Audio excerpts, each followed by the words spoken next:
La la la la love, la la la la love, la la la la la la la. Ooh do do do do. Ah.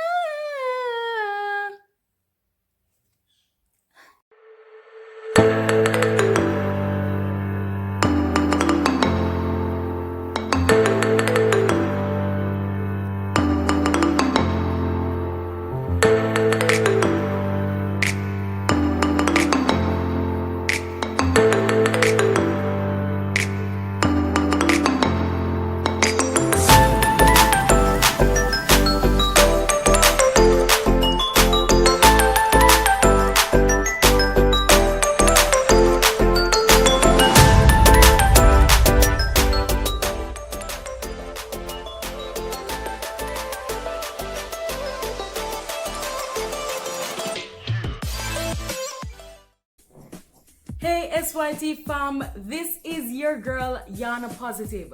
Welcome back to another episode of Speak Your Truth, the Untold. Good to have you back if you're seasoned family. And if you're new to the program, remember to like, share, and subscribe. Share with those who need the encouragement, those who need the inspiration, and those who need the motivation. Because here at Speak Your Truth, we seek to create an IREE space. Inspirational, relatable, empowering, and elevating. Yes, yes, yes. And we're back with another episode. We're still in the love mood and love season. I think. Persons were really excited for Valentine's Day. And thank you for tuning into our last episode with the cups.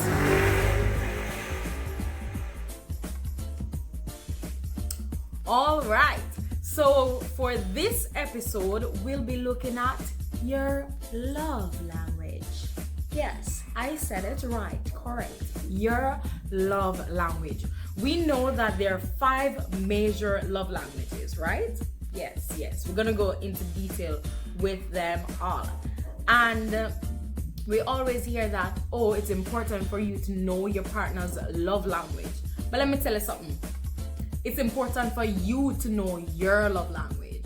So if you're in a relationship where your love language is not being fulfilled, then you can voice, hey, I like this and you're not doing it. I'm not comfortable. Or if it is that they're not fulfilling that need and they have no interest in fulfilling it, then girl, boy, you need to leave, because you shouldn't be changing your love language for anybody, and you won't be satisfied in that relationship. You'll always be wanting more. So it's good to know your love language, not only for your partner but also for you, especially if you're single and you're looking. You need to know what to look for. And also, I've been in places where people have made me feel bad because of my love languages. So it's for you to be comfortable in your love language. I remember this. I bet that's the same like the passport. Not the half to do.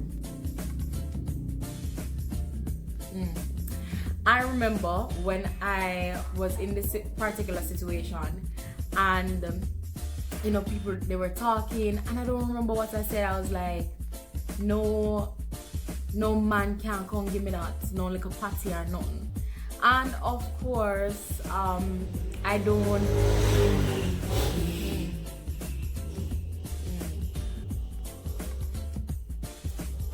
have a problem with patty personally.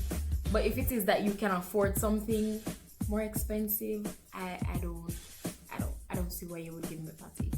And I'm somebody who doesn't like to eat it very often. So I found out, they were teasing me and saying that, oh, you don't want patty and suppose that what the man can afford. If I what you can afford, man, I prefer cocoa bread.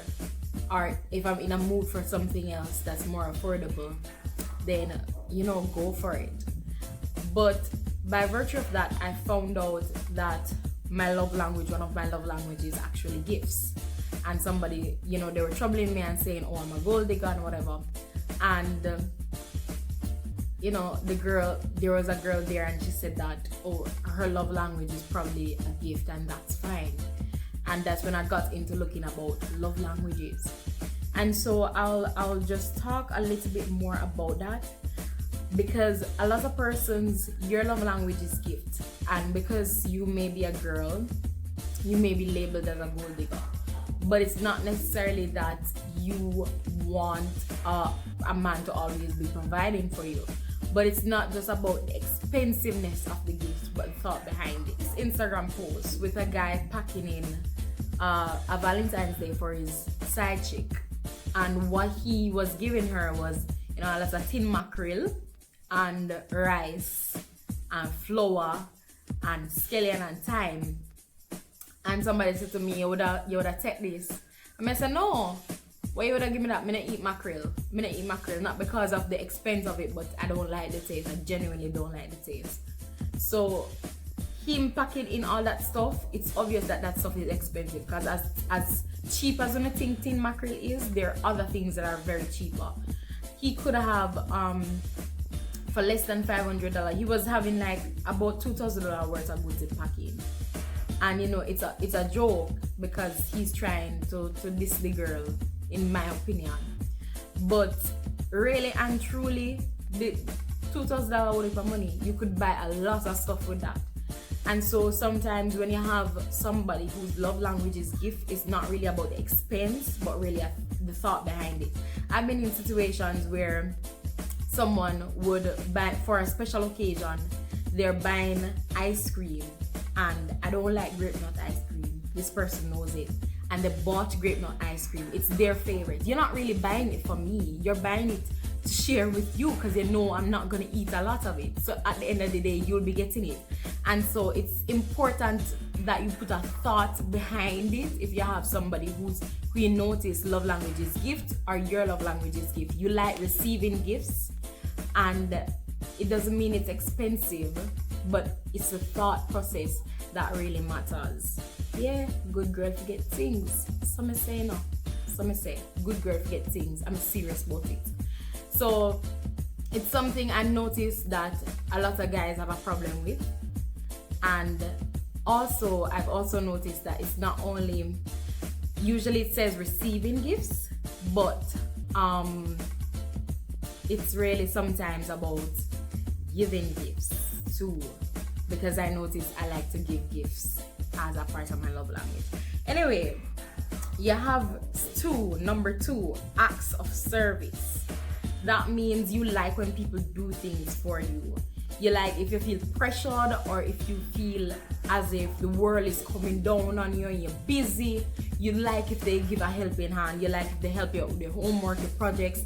Like, guy likes me and they genuinely don't know the name of my channel, nobody come to me, because this is my baby. And if you genuinely don't know the name of my channel and you don't want help out, me not interested none at all. So that's acts of service, right? Third is words of affirmation. You love hearing I love you. You love hearing compliments. You don't mind giving compliments, and you love hearing it all the time. It's me, I'm telling you the truth. I'm very terrible at giving people words of affirmation within a relationship the way that we want to. And you would think I would be good at it, right? But to compliment you like 3, 5, 6 times a day, you would have to tell me, like, I'll try my best to meet it. But to be honest, a lot of people have these love languages. You like hearing it all the time. And for me, it's just like, yeah, I'll hype you up like a one little time. Boy, you look good. But to keep telling you that, boy, you look good, and then 5 seconds later, boy, you look good, it's just not me. So I'm being completely and totally honest with you. I usually ask persons, is that something you require? Because I can try, but it's not a part of my upbringing where, you know, we're in Jamaica. It's always like a whole pride thing where we don't exactly tell persons, okay, you look good all the time, or give compliments all the time. So it kind of comes hard to me. But I try my best if I'm in a relationship with somebody who I know the love language is affirmation. But if you're in a relationship and you're not receiving that, you need to voice it to your partner, as I said earlier. Or if the partner is not making the effort, leave, honestly, because you will not be satisfied. Quality time. That's a person giving you undivided attention, like they're in your space and they're not on their phones. They're in your space and they're interested in taking you out to the movies or taking you out on a date and just spending time with you.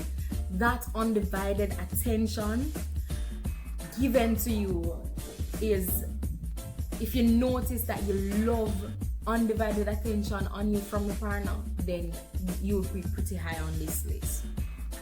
And the fifth and final, but not least important, is physical touch, right?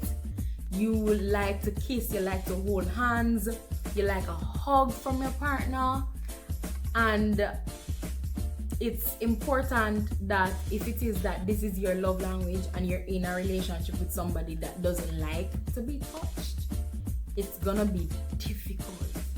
So really and truly, you need to look out for these things when going into a relationship or when looking for a partner, and just so you're comfortable with knowing that's alright. Cause me never know say alright for receive gifts and something, because you know when you grow up your mother tell you say don't take gift from nobody because nobody don't get nothing for free. So it's hard for me to ask for things. So when for that to be expressed, I just like getting it without, because I'm a very distinct person. If I want something, you know I want it, but I won't ask for it. But that's a whole other conversation. But just to show you that your environment can also influence your love language in ways that you would not have perceived before. So what's your love language? What do you think? Because most times you're a mixture of it. I placed a link in the description for you to find out what your love language is. Yes. If you find it out, you can put it down in the comment section below. Let us know your dominant love languages, rather, because you don't have just one love language. There's always more than one. So thanks for watching. What do you think it is? Is it quality time? Is it gifts? Is it physical touch? Is it which one we miss? Words of affirmation or acts of service? What do you think? Tell me down in the comment section below. This was your girl Yana Positive with another episode of Speak Your Truth. Catch you later.